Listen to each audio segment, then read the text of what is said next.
better? No. Oh well. No, the answer is no. No, you don't feel better, of course not.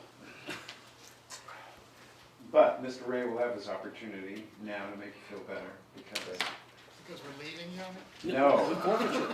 There is so I ruled already on this issue of forfeiture by wrongdoing, and at first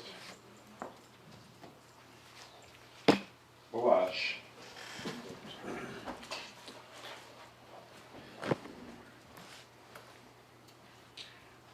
I thought it was perhaps superfluous, but I thought better of it. So 1390 Evidence Code reads as follows. Evidence of a statement is not made inadmissible by the hearsay rule if the statement is offered against a party that has engaged or aided and abetted in the wrongdoing that was intended to and did procure the unavailability of the declarant as a witness. Paragraph B1. The party seeking to introduce a statement pursuant to subdivision A shall establish by a preponderance of the evidence that the elements of subdivision A have been met at a foundational hearing. Now let me comment. A foundational hearing is one foundational hearing.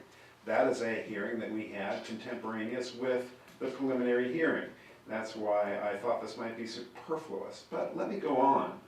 B2 states the hearsay evidence that is the subject of the foundational hearing is admissible at the foundational hearing.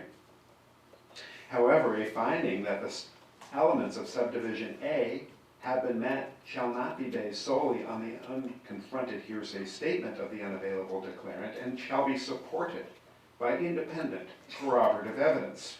Paragraph 3.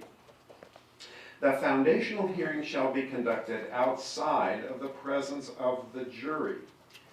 That language suggests that this is a trial motion rather than a preliminary hearing motion. Also, the ruling, so the ruling could be binding, I mean, ought to be binding. It was reachable by 995 motion, of course, to the extent that it affected the preliminary hearing. But there is some difference in practice, I suppose, between preliminary hearing motions and trial motions. For instance, sometimes there is a different judge at the trial, and should the trial judge be bound by what the preliminary hearing judge ruled?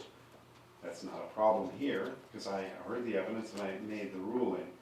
So the statute continues. However, if the hearing is conducted after a jury trial has begun, the judge presiding at the hearing may consider evidence already presented to the jury in deciding whether the elements of subdivision A have been met. 4, in deciding whether or not to admit the statement, the judge may take into account whether it is trustworthy and reliable. And C, this section shall apply to any civil, criminal, or juvenile case or proceeding initiated or pending as of January 1, 2011. Here is how I would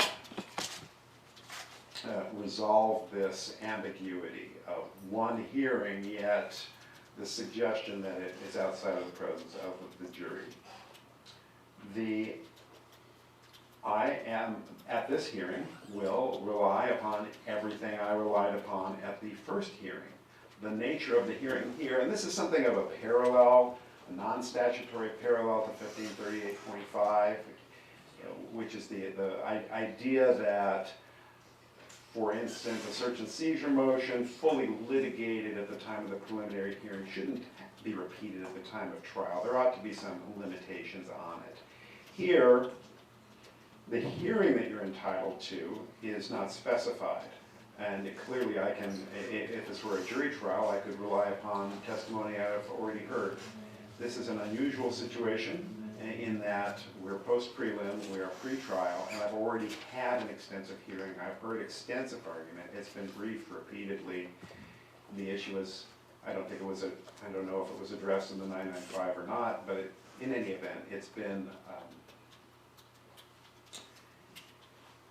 briefed. But I'll give you yet another opportunity. this is your hearing, Mr. Ray. You may present additional argument to this court. Just for the basis of doing this, one of the reasons that we feel that we have a right to do this is the court is aware the courts of appeal of the state of California have a policy of not hearing pretrial writs with regard to issues involving evidentiary admission because they say the judge can change his mind. And so there clearly is a thought pattern along the court, from the Court of Appeal, that before you get to trial, as things develop, a trial court judge can change his or her mind regarding the admissibility of particular kinds of evidence. So respectfully, I didn't want to upset the court by filing any other motions, but I think that provision, that it's not really a rule, it's a course of conduct, leaves open the possibility of litigating evidentiary issues that haven't been previously litigated. Now I'm going to ask the court for something else, though, because honestly I did not realize that this motion was on for today because it wasn't on the list of motions we have. I mean, I can make an argument because I know the argument is a very simple argument, but I'm not sure if actually going at specific statements would be more helpful. And obviously I'm not prepared to do that because I don't have all of the statements that were in front of me that were admitted concerning the alleged victim's statement. Aren't they inventory here in your? But I don't even have that motion today. I had no idea that motion was on file for today. I see. Filed July 22, and you imagine that it would be on a different day, not the next day we met. Well, it's just that no, we had a list of motions that we got over, and it wasn't on the list of motions. If the court wants me to proceed, I'm happy to proceed because the issue is fairly straightforward. I mean, the issue that we were raising is a very simple one. When you look at the provisions of the section, B1 talks about the fact that the statement shall be established by a preponderance of the evidence that the elements have been met, and those elements are that the person was killed, to make them unavailable as a witness.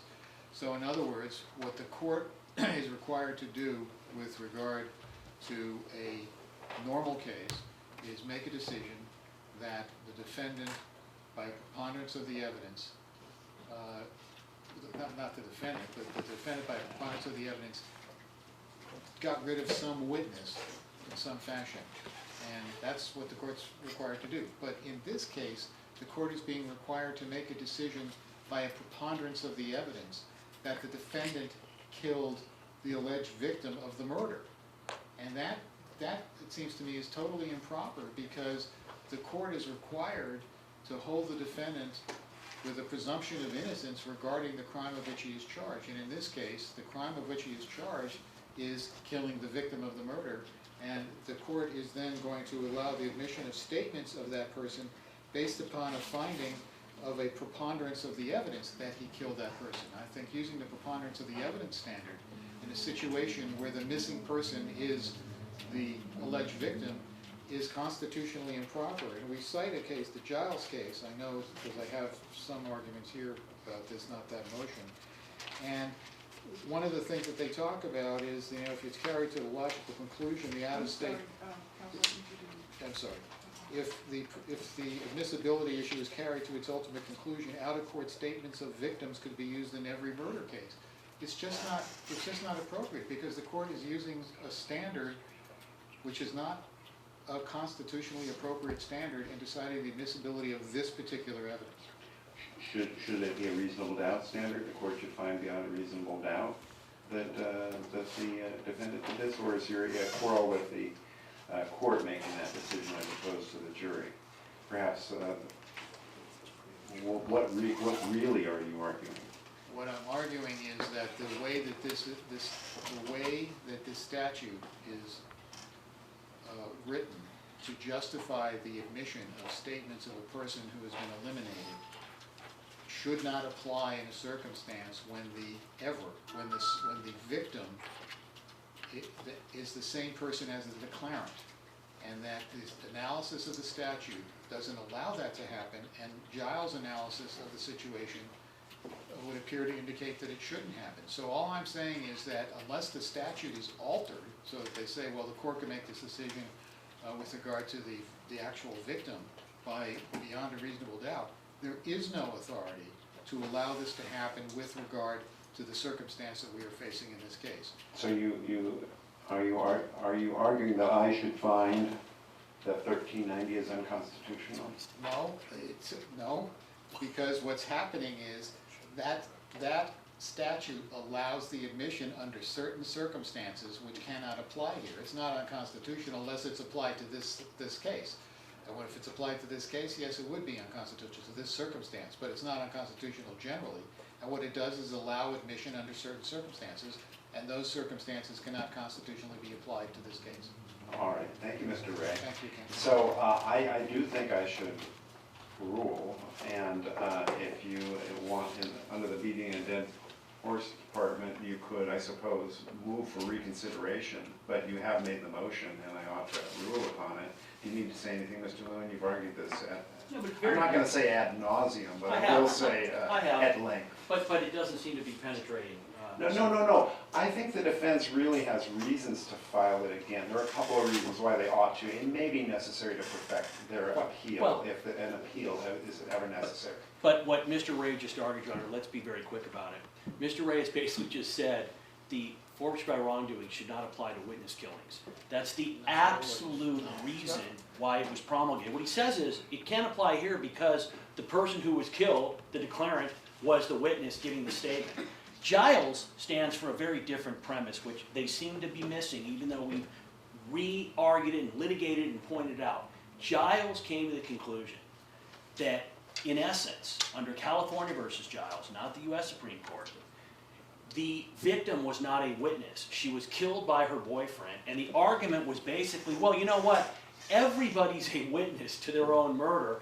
And what the U.S. Supreme Court rightly figured out was, wait a minute, wouldn't that do away with the entire hearsay rule in murder cases? Yes, it would. So we don't have that at all. The second thing that I want to add, which is very important, is that the court is not instructing the jury. Ladies and gentlemen of the jury, I found by a preponderance of the evidence that Mr. Durst killed his wife, Kathy, killed Susan because she was a witness to him killing his wife, Kathy, and I found that beyond a preponderance of the evidence. That argument is worthless because what the court is doing is, that is the burden that we had to meet for the jury to hear the evidence. They will not be told that the court has made that finding. They will simply hear the evidence. Number three, and also very, very important. So in this situation, Your Honor, the defense has talked about trustworthiness of Susan Berman's statements.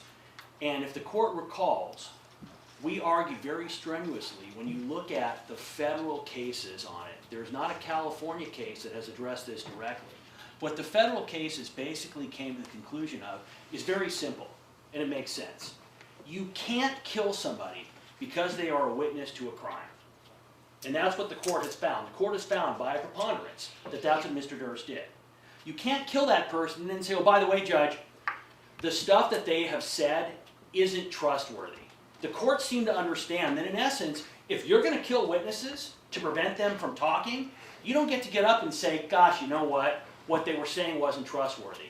When the court made that finding by a preponderance of the evidence that Mr. Durst killed Kathy, that Mr. Durst killed Susan because she was a witness to Kathy, it's over.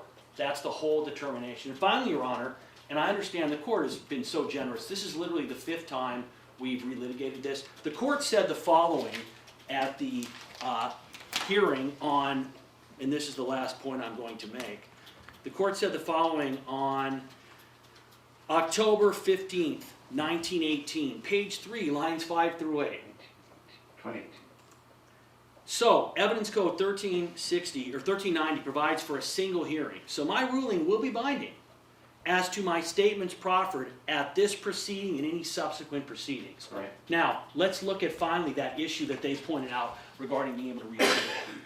They're entitled to one hearing, which they got. This is the best hearing anybody's ever had on a 1390 case in history, because the court literally got to hear from each individual witness and assess their credibility, etc. The reason why it's a little bit procedurally unusual is that, generally speaking, 1390 evidence is not offered at a preliminary hearing. So you don't get 2 hearings. This is not 1538.5. You get 1 hearing, it just so happens they got it then. That is why we did not respond to this motion. And finally, I would add the last one. I don't think that Mr. Ray meant this, Your Honor, but Mr. Lewis, he's gone, but they will all attest. They contacted me 2 weeks ago, and they said, hey, what are we litigating? What motions are we litigating? And I said to Chip, we're litigating these 4. Are you sure? Absolutely. I talked to Mr. Ray within the last week, and I told Mr. Ray, we discussed forged by wrongdoing. Mr. Ray did not even remember that they had, in fact, filed forged by wrongdoing. So to basically say that in essence, they did not know when they were coming in today that we were going to be arguing forged by wrongdoing, that's not accurate. Anyway, it doesn't matter. Go ahead. Can I just clear that up? Because what Yes. happened is, I didn't get the notice that this one was being argued. Not that this really matters, but counsel said something about you're litigating this issue again. We did litigate it in the 995. I thought that's what he was saying. As a matter of fact, I even said to counsel, one of the other counsel, I think he's confusing this with what's going on in the 995. So I was not aware this issue was coming up. I wasn't trying to mislead the court. Very well, but here's, you've had a hearing, and now you've had another hearing. You've told me that you didn't expect it today, and I'm telling you that if you have some new argument or some other evidence for me to consider, I will allow you to present a motion to reconsider. But if you don't. And as far as the state of the record now, I've considered the entire record. I reconsidered during the past weeks the entire record. And I have read to you the statute and the standards. The people have met their burden. They have satisfied the requirements for admission of the evidence under 1390. And that evidence will be admitted. Your Honor, then the last 2 issues are, number 1, we are intending on filing a lengthy declaration in preparation for our, quote, Sargon hearing. It is our position, the court has said, we intend to offer the evidence that we put on a preliminary hearing regarding the conclusions from the reports. For that reason, we are going to be submitting lengthy declarations from 2 of our witnesses, Linton Muhammad and from Lloyd Cunningham. And for the purposes of that litigation, we want to schedule a hearing where we can litigate. We want to be clear. That is not a hearing where witnesses will be testifying, which they are not entitled to, unless the court makes that finding under Apple. This is going to be a hearing to supplement the issues that the court pointed out with respect to the court's opinion regarding how Sargon and 1417 and 1418 and the opinions overlap by our experts. We would like to do it because obviously this is very important evidence. We would like to do it. We'll have that filed within the next week. We would like to do it as soon as possible and well before October 28th. So that's the first issue. If we can schedule that hearing, Your Honor, with counsel. Yes, as it stands, I'm allowing the comparison, but not the opinion of identity or non-identity of any person based upon handwriting, based upon what you've shown. If you feel that you'll have sufficient support then be my guest. I mean, yes, I will calendar that now. Can we schedule that now, Your Honor? Yes. So we will be ready. We will have counsel. We will have that declaration to you by the end of this week. Why not at the same time as the other motions? Well, because October 28th, when you start looking at it, Your Honor, the handwriting is a key issue in our case. The identification is a key issue. And of course, as I've stated, the jurors are free to make that conclusion. The evidence that Mr. Durst has made that comparison, and Mr. Durst made a statement that's probably admissible about the handwriting. We will present that. Well, but we consider it to be crucially important, and for that reason, Your Honor, we're asking to do that hearing. October 28th is almost 2 months away. it's very simple. We're gonna be submitting our declaration. We would ask the court to calendar it, hopefully in September.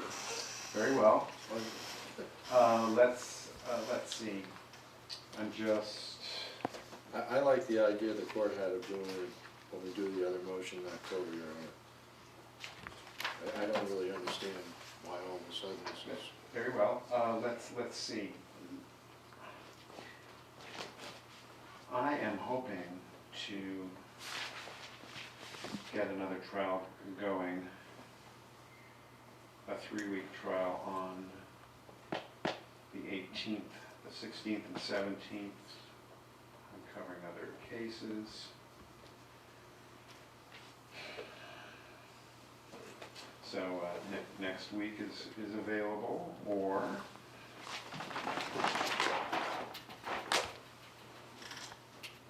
I don't have enough information about that trial. It's coming out of another court. It's an old case. I want to get it tried. Well, we could do it next week, Your Honor. Your That's, Honor, I can't do it next week, so that.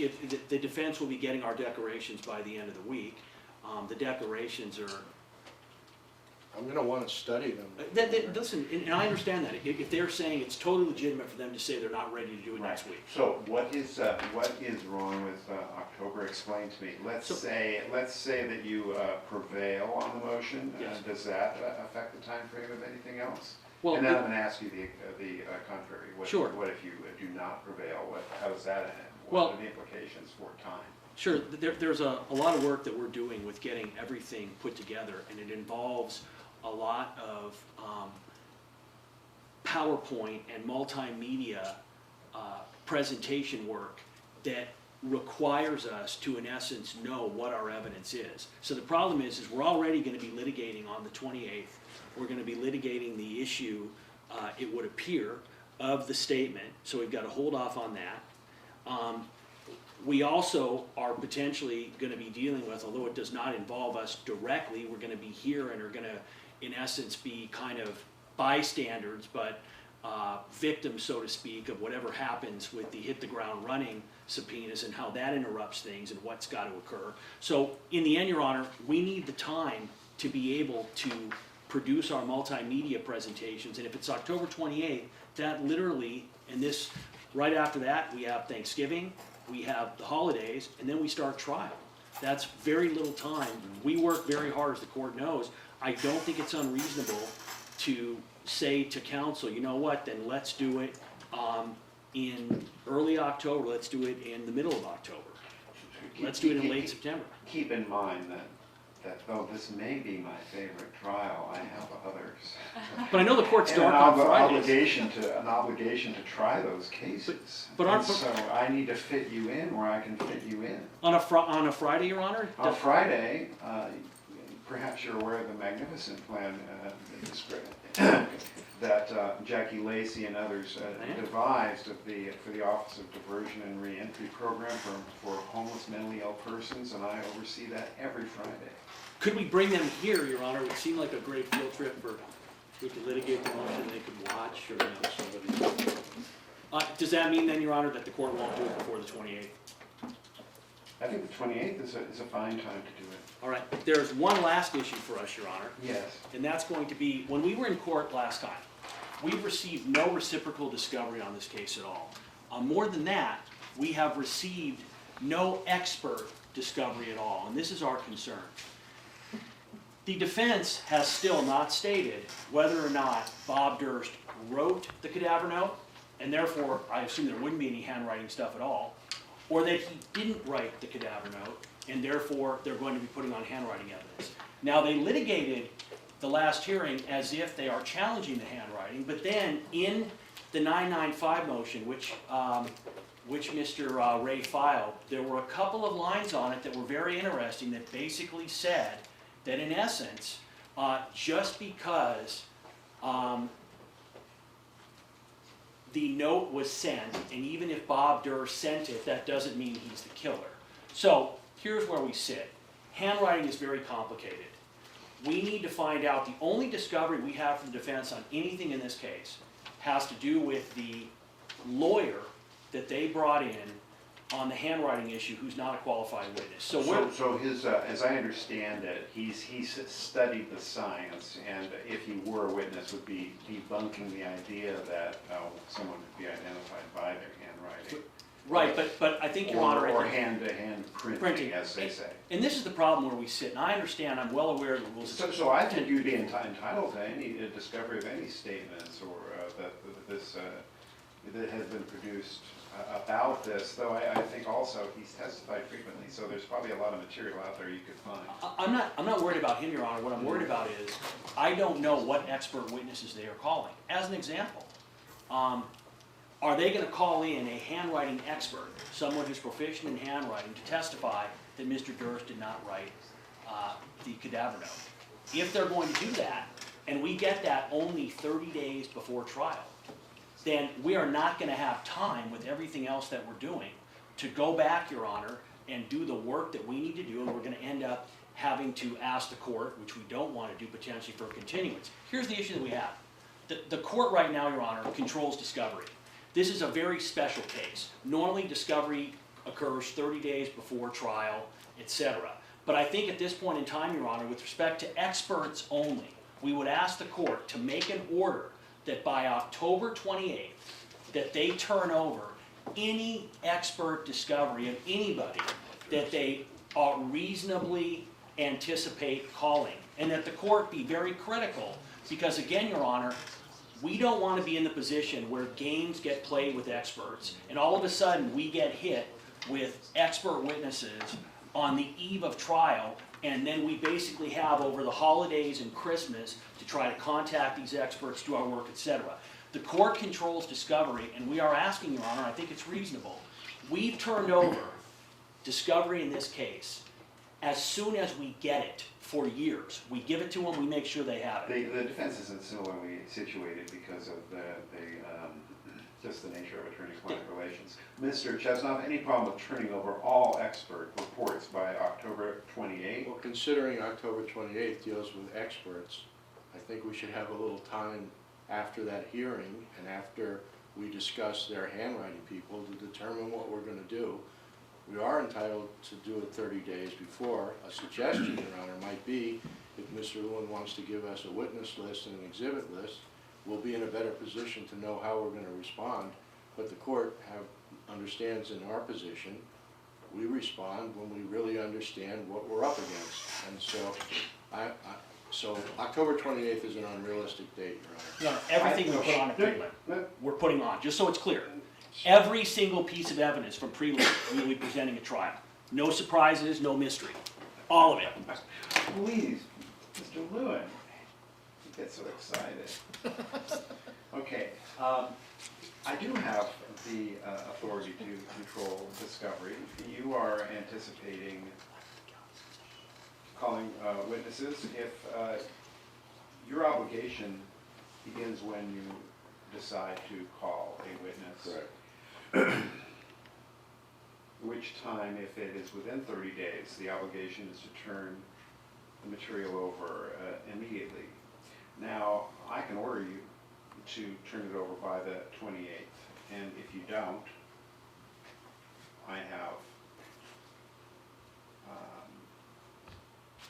sanction may or may not be appropriate. The circumstances may be that reasonably you couldn't, in which case I would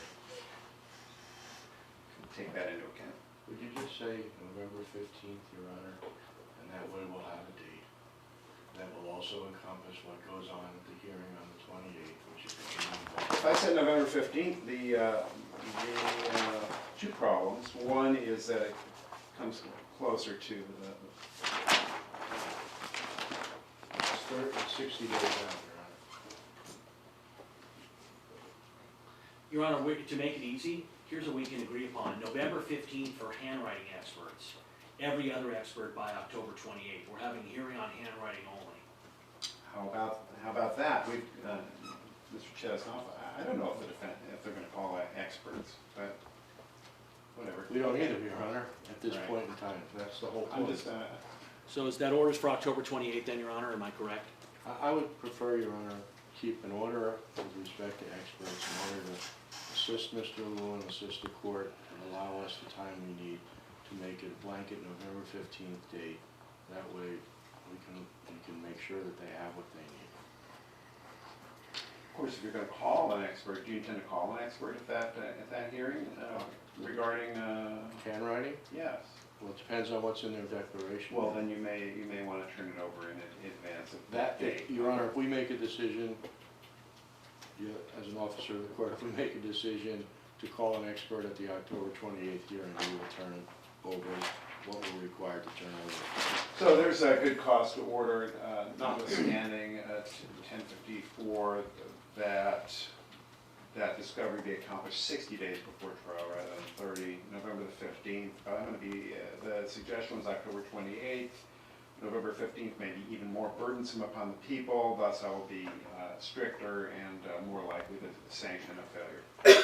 All right? Now, we're going to see you all on October 28th.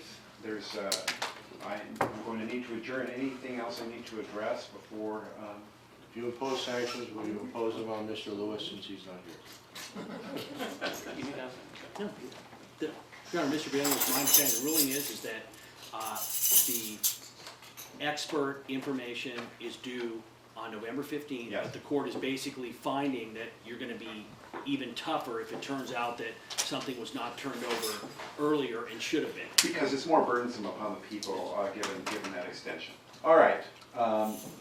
Then you ordered to return on October the 28th, and Department 81 is yes. Your Honor, that's a reciprocal discovery, the same date as a reciprocal discovery is due. In other words, I had asked for expert witness stuff earlier. So I would assume, Your Honor, that on November 15th, anybody that they're reasonably anticipating calling, they should be turning over that discovery, or we're gonna have the same problem. And after 4 years, they've gotta have some idea. They're making it sound like they don't know what we're doing. We've been very transparent. Look at the prelim, that's our case. Every one of them are testifying, every statement, everything is coming in, that's what we're doing. So there's no mystery what we're putting on. They already know, they've got it. We're asking for that order, Your Honor, to include all witnesses by November 15th. Absent a finding by the court of good cause, and I'm gonna ask them, if they do it, they need to go in camera with the court and explain to them why they're not turning something over. Yeah, defense can always do that. So, all right. That's the order. Thank you, Your Honor. Department 81 is adjourned. Have a nice evening, everyone. Thank you, Your Honor.